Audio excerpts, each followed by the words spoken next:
नमस्कार. स्वागत आहे आपले N D career academy YouTube चॅनलवरती. आजच्या दिवसात जे काही टॉप चालू घडामोडीचे प्रश्न आहेत तर ते प्रश्न आपण स्पष्टीकरणासह या व्हिडिओमध्ये पाहणार आहोत. तरी सर्वांनी अगदी शेवटपर्यंत हा व्हिडिओ पाहायचा आहे. चला तर सुरुवात करूयात आपल्या चालू घडामोडीच्या व्हिडिओला. प्रश्न क्रमांक 1. नुकतंच मॉरिशस देशाच्या विद्यापीठाकडून डॉक्टर ऑफ सिव्हिल लॉची मानद पदवी डॅश डॅश यांना बहाल करण्यात आली आहे. याचं उत्तर आहे ऑप्शन क्रमांक 2 राष्ट्रपती द्रौपदी मुर्मू.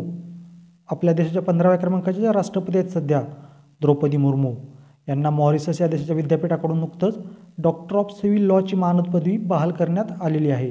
आता अलीकडील काळामध्ये आपल्या भारतातील व्यक्तींना काही महत्त्वाच्या विद्यापीठाकडून डॉक्टरेट पदव्या बहाल करण्यात आलेल्या आहेत. त्यामध्ये प्रसिद्ध गायक आणि संगीतकार जे आहेत शंकर महादेवन यांना इंग्लंडमधील बर्मिंगहॅम सिटी युनिव्हर्सिटीने मानद डॉक्टरेट पदवी बहाल केलेली आहे. आपल्या महाराष्ट्राचे उपमुख्यमंत्री जे आहेत देवेंद्र फडणवीस यांना देखील जपानच्या कोयासन विद्यापीठातर्फे मानद डॉक्टरेट पदवी बहाल करण्यात आली आहे. आणि या जपानच्या कोयासन विद्यापीठातर्फे मानद डॉक्टरेट पदवी मिळणारे देवेंद्र फडणवीस जे आहेत तर पहिले भारतीय व्यक्ती ठरलेले आहेत. आता आपण मॉरिशस या देशाबद्दल थोडक्यामध्ये माहिती पाहूयात. हिंदी महासागरातील आफ्रिका खंडाजवळती एका छोट्याशा बेटावरती वसलेला हा मॉरिशस देश आहे. या देशाची राजधानी आहे पोर्ट लुईस. मॉरिशसचं राष्ट्रीय चलन आहे मॉरिशियन रुपया. मॉरिशस या देशाचे राष्ट्रप्रमुख आहेत सध्या पृथ्वीराज सिंग रुपून आणि पंतप्रधान आहेत प्रवीण जुगनाथ. आपण 2 ते 3 दिवसापूर्वीच बघितलं होतं बघा. आपल्या भारताची जन औषधी योजना स्वीकारणारा जगातील पहिला देश ठरलेला आहे हा मॉरिशस. प्रश्न क्रमांक 2. नाईट फ्रँक वेल्थ रिपोर्ट 2024 नुसार जगातील श्रीमंत असणाऱ्या व्यक्तींच्या संख्येमध्ये भारताचा डॅश डॅशवा क्रमांक लागतो. याचं उत्तर आहे ऑप्शन क्रमांक 4 11वा. या ठिकाणी 4 आहे, ऑप्शन क्रमांक 3 झालेला आहे. नुकताच जो नाईट फ्रँक वेल्थ रिपोर्ट 2024 जाहीर करण्यात आलेला आहे तर त्यामध्ये जगातील श्रीमंत असणाऱ्या व्यक्तींच्या संख्येमध्ये आपल्या भारताचा कितवा क्रमांक लागतो? 11वा क्रमांक लागतो. यानंतर पाहूयात प्रश्न क्रमांक 3. उत्तर भारतातील पहिले सरकारी होमिओपॅथिक कॉलेज डॅश डॅश येथे स्थापन केले जाणार आहे. याचं उत्तर आहे ऑप्शन क्रमांक 1 जम्मू आणि काश्मीर. उत्तर भारतातील पहिले सरकारी होमिओपॅथिक कॉलेज जे आहे तर ते जम्मू काश्मीरमधील कठुआ या ठिकाणी स्थापन केलं जाणार आहे. कोणत्या ठिकाणी? कठुआ या ठिकाणी, जे की उत्तर भारतातील पहिलं सरकारी होमिओपॅथिक कॉलेज असणार आहे. जम्मू काश्मीर आपल्या भारतामध्ये विलीन करण्यात आलं होतं 26 ऑक्टोबर 1947 रोजी. आपल्या सर्वांना माहिती आहे जम्मू काश्मीर हे अगोदर राज्य होतं. याला केंद्रशासित प्रदेशाचा दर्जा देण्यात आला 31 ऑक्टोबर 2019 रोजी. जम्मू काश्मीरची उन्हाळी राजधानी आहे श्रीनगर आणि हिवाळी राजधानी आहे जम्मू. जम्मू काश्मीरमध्ये एकूण जिल्हे आहेत 20. जम्मू काश्मीरचे सध्या लेफ्टनंट गव्हर्नर आहेत मनोज सिन्हा. जम्मू काश्मीरमध्ये जी विधानसभा आहे तर त्या विधानसभेची सदस्यसंख्या 114. जम्मू काश्मीरमध्ये अगोदर विधानसभेची सदस्यसंख्या ही 90 होती. ती वाढून आता किती करण्यात आली आहे? 114. जम्मू काश्मीरमध्ये लोकसभा मतदारसंघ आहेत 5 आणि राज्यसभा मतदारसंघ आहेत 4. जम्मू काश्मीरचं उच्च न्यायालय आहे जम्मू काश्मीर व लडाख उच्च न्यायालय. आणि ई गव्हर्नन्स मोडमध्ये पूर्ण शिफ्ट होणारा पहिला भारतीय केंद्रशासित प्रदेश ठरलेला आहे हा जम्मू काश्मीर. प्रश्न क्रमांक 4. केंद्रीय मंत्री नारायण राणे यांनी महाराष्ट्रातील डॅश डॅश येथे MSME टेक्नॉलॉजी सेंटरची पायाभरणी केली आहे. याचं उत्तर आहे ऑप्शन क्रमांक 3 सिंधुदुर्ग. सध्या केंद्रीय सूक्ष्म लघु आणि मध्यम उद्योग मंत्री जे आहेत नारायण राणे यांनी आपल्या महाराष्ट्रातील सिंधुदुर्ग या ठिकाणी MSME टेक्नॉलॉजी सेंटरची पायाभरणी केलेली आहे. नारायण राणे जे आहेत ते आपल्या महाराष्ट्राचे 13व्या क्रमांकाचे मुख्यमंत्री होते बघा. सध्या आपल्या महाराष्ट्राचे 20व्या क्रमांकाचे मुख्यमंत्री आहेत एकनाथ शिंदे. नारायण राणे आपल्या महाराष्ट्राचे मुख्यमंत्री 1999 मध्ये होते. कधी? 1999 मध्ये आपल्या महाराष्ट्राचे 13व्या क्रमांकाचे मुख्यमंत्री बनलेले होते. प्रश्न क्रमांक 5.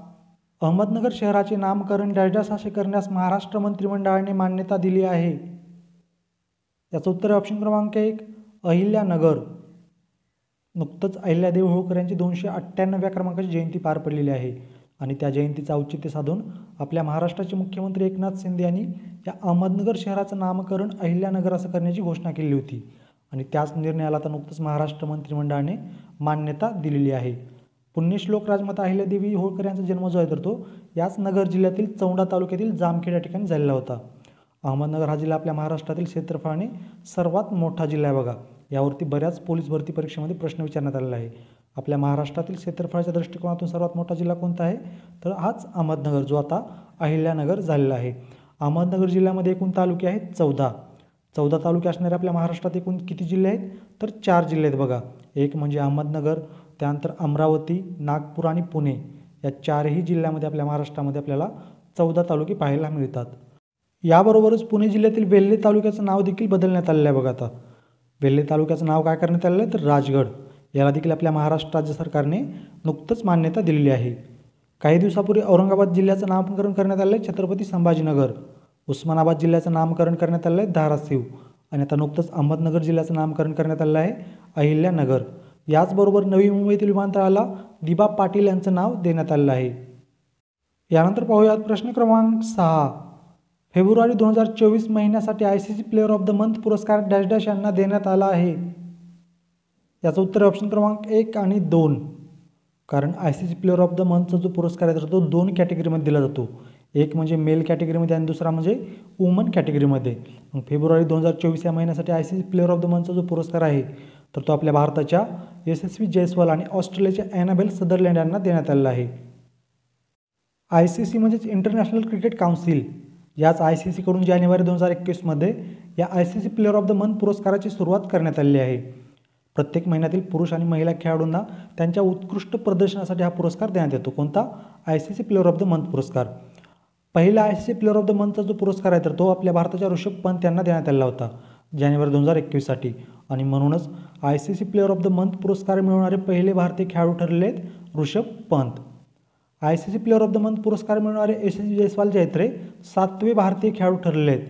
यांच्या अगोदर 6 व्यक्तींना म्हणजे 6 भारतीय खेळाडूंना हा पुरस्कार देण्यात आलेला होता. यामध्ये फक्त शुभमन गिल असे आहेत ज्यांना 2 वेळेस आत्तापर्यंत हा ICC प्लेअर ऑफ द मंथचा पुरस्कार देण्यात आलेला आहे. आणि आत्तापर्यंत फक्त 2 भारतीय महिला क्रिकेटर आहेत बघा त्यांना हा ICC player of the month पुरस्कार मिळालेला आहे. त्यामध्ये एक म्हणजे हरमनप्रीत कौर आणि दुसरा म्हणजे दीप्ती शर्मा. प्रश्न क्रमांक 7. यावर्षी no smoking day dash dash रोजी साजरा करण्यात आला. याचं उत्तर ऑप्शन क्रमांक 4 13 मार्च. या ठिकाणी थोडं लक्ष देऊन ऐका. मी प्रश्न थोडा फिरवून विचारलेला आहे. प्रश्न काय विचारलेला आहे? यावर्षी नो स्मोकिंग डे कोणत्या दिवशी साजरा करण्यात आला? त्याचं उत्तर आहे 13 मार्च. मात्र या ठिकाणी जर प्रश्न असा विचारला गेला दरवर्षी नो स्मोकिंग डे जो आहे तर तो कधी साजरा करण्यात येतो तर मार्च महिन्याच्या दुसऱ्या बुधवारी. मार्च महिन्याचा दुसरा बुधवार जो आहे तर त्या दिवशी दरवर्षी हा नो स्मोकिंग डे साजरा करण्यात येतो. आणि यावर्षी मार्च महिन्याच्या दुसऱ्या बुधवारी तारीख आलेली आहे 13 मार्च. म्हणूनच यावर्षी नो स्मोकिंग डे जो आहे तर तो 13 मार्च रोजी साजरा करण्यात आलेला आहे. मात्र तुम्हाला दरवर्षी जर विचारलं तर दरवर्षी नो स्मोकिंग डे जो आहे तर तो मार्च महिन्याच्या दुसऱ्या बुधवारी साजरा केला जातो. 6 मार्च हा दिवस आपल्या देशामध्ये दरवर्षी राष्ट्रीय दंत चिकित्सक दिवस म्हणून साजरा केला जातो. म्हणजेच नॅशनल डेंटिस्ट डे म्हणून साजरा केला जातो. कोणता दिवस? 6 मार्च हा दिवस. 7 मार्च हा दिवस आपल्या देशामध्ये दरवर्षी राष्ट्रीय जनऔषधी दिन म्हणून साजरा केला जातो 2019 पासून. 8 मार्च हा दिवस संपूर्ण जगभरामध्ये जागतिक महिला दिन म्हणून साजरा केला जातो. 9 मार्च हा दिवस दरवर्षी जागतिक DJ डे म्हणून साजरा केला जातो. 10 मार्च हा दिवस दरवर्षी आंतरराष्ट्रीय महिला न्यायाधीशांचा दिन म्हणून साजरा केला जातो. आणि 12 मार्च हा दिवस आपल्या महाराष्ट्रामध्ये यशवंतराव चव्हाण यांच्या जयंतीनिमित्त समता दिन म्हणून साजरा केला जातो. प्रश्न क्रमांक 8. भारत आणि भूतान या देशातील मैत्रीचे प्रतीक असलेला गोरासम कोरा महोत्सव डॅश डॅश राज्यात साजरा करण्यात आला आहे. याचं उत्तर ऑप्शन क्रमांक 3 अरुणाचल प्रदेश. भारत आणि भूतान या देशातील मैत्रीचे प्रतीक म्हणून गोरासम कोरा महोत्सव जो आहे तर दरवर्षी अरुणाचल प्रदेश या राज्यामध्ये साजरा केला जातो. अरुणाचल प्रदेशाच्या जेमितांग व्हॅलीमध्ये हा महोत्सव दरवर्षी साजरा केला जातो बघा. आता आपण भूतान या देशाबद्दल थोडक्यामध्ये महत्त्वाची माहिती पाहूयात. भूतान या देशाची राजधानी आहे थिम्पू. भूतान या देशाचं राष्ट्रीय चलन आहे भूतानी डुलत्रुम आणि भारतीय रुपया. भूतानचे राजे आहेत सध्या जिग्मे खेसर नामग्याल वांगचुक आणि पंतप्रधान आहेत सेरिंग तोब्गे. जगातील सर्वात कमकुवत सैन्य आहे भूतान या देशाचं. भारत आणि भूतानची सीमा आहे 699 किलोमीटर. आपल्या भारतातील 3 राज्याची सीमा या भूतान देशाला लागून आहे. त्यामध्ये भूतानच्या पूर्वेस आहे अरुणाचल प्रदेश. भूतानच्या पश्चिमेस राज्य आहे सिक्कीम. भूतानच्या दक्षिणेस राज्य आहे पश्चिम बंगाल आणि भूतान या देशाच्या उत्तरेला आहे चीन तिबेट. पाहूयात पुढील प्रश्न. प्रश्न क्रमांक 9. स्पायडरच्या नवीन प्रजातीचा शोध डॅश डॅश राज्यात लागला आहे. याचं उत्तर ऑप्शन क्रमांक 2 हिमाचल प्रदेश. स्पायडर म्हणजे ज्याला आपण काय म्हणतो कोळी, याच्या नवीन प्रजातीचा शोध लागलेला आहे हिमाचल प्रदेश या राज्यामध्ये. मिझोराम राज्याच्या विद्यापीठातील प्राणीशास्त्र विभागाच्या संशोधकांनी नुकतंच कोरल सापाची नवीन प्रजाती शोधून काढलेली आहे.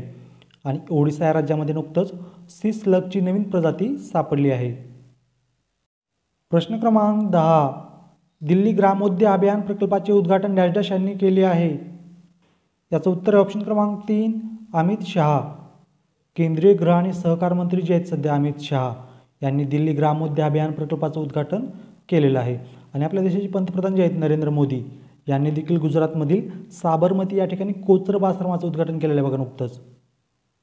यानंतर आपल्या कालच्या चालू घडामोडीच्या व्हिडिओमध्ये जे आपण प्रश्न घेतलेले होते त्यावरती अगदी स्पीडमध्ये आपण रिव्हिजन मारून घेणार आहोत.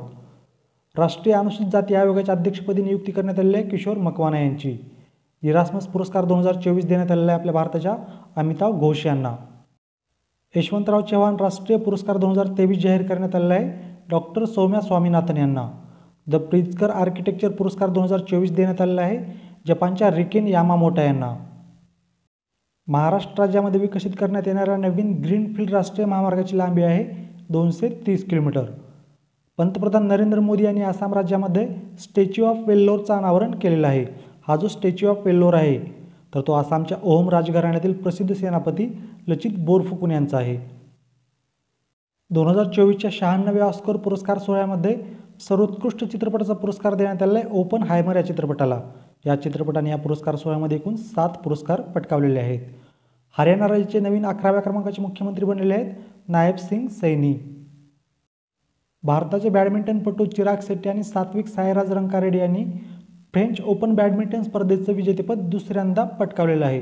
पहिल्यांदा पटकावलेलं होतं 2022मध्ये आणि आता दुसऱ्यांदा पटकावलेलं 2024मध्ये. निंगल नलमा योजना कोणत्या राज्य सरकारने सुरू केलेली आहे? तामिळनाडू राज्य सरकारने. आणि हा आहे तुमच्यासाठीचा आजचा प्रश्न. मिस वर्ल्ड 2024चा किताब डॅश डॅश यांनी पटकावला आहे. या प्रश्नाचं उत्तर सर्वांनी कमेंट करून सांगायचं आहे. प्रश्न काय आहे? 2024चा मिस वर्ल्डचा किताब जो आहे तर तो कोणी पटकावलेला आहे? या स्पर्धा ज्या आहेत आपल्या भारतामध्ये आयोजित करण्यात आलेल्या होत्या. या प्रश्नाचं उत्तर सर्वांनी कमेंटमध्ये सांगायचं बघा नक्की. अशा प्रकारे विद्यार्थी मित्रांनो आगामी काळामध्ये ज्या काही विविध स्पर्धा परीक्षा होणार आहेत तर त्या सर्व स्पर्धा परीक्षे दृष्टिकोनातून जे चालू घडामोडीचे अत्यंत महत्त्वाचे प्रश्न आहेत TCS आणि IPS पॅटर्ननुसार तर ते प्रश्न आपण या व्हिडिओमध्ये संपूर्ण माहितीसह म्हणजे स्पष्टीकरणासह पाहत आहोत. तुम्ही जर आणखीन आपले यूट्यूब चॅनल सबस्क्राईब केलं नसेल किंवा चुकून सबस्क्राईब करायचं राहिलं असेल तर आपल्या यूट्यूब चॅनलला सबस्क्राईब करून बेल आयकॉनचं बटन क्लिक करायला विसरू नका. त्याचबरोबर तुम्हाला जर मी दिलेली माहिती आवडत असेल समजत असेल तर आपल्या व्हिडिओला आपल्या चॅनलला लाईक कमेंट आणि शेअर करायलाही विसरू नका. आणि विद्यार्थी मित्रांनो तुम्हाला जर चालू घडामोडीच्या आणि GKच्या नोट्स हव्या असतील तर तुम्ही आपला टेलिग्राम ग्रुप किंवा व्हॉट्सअप ग्रुप जॉईन करू शकता. या दोन्ही ग्रुपची लिंक मी तुम्हाला या व्हिडिओच्या डिस्क्रिप्शनमध्ये दिलेली आहे. धन्यवाद.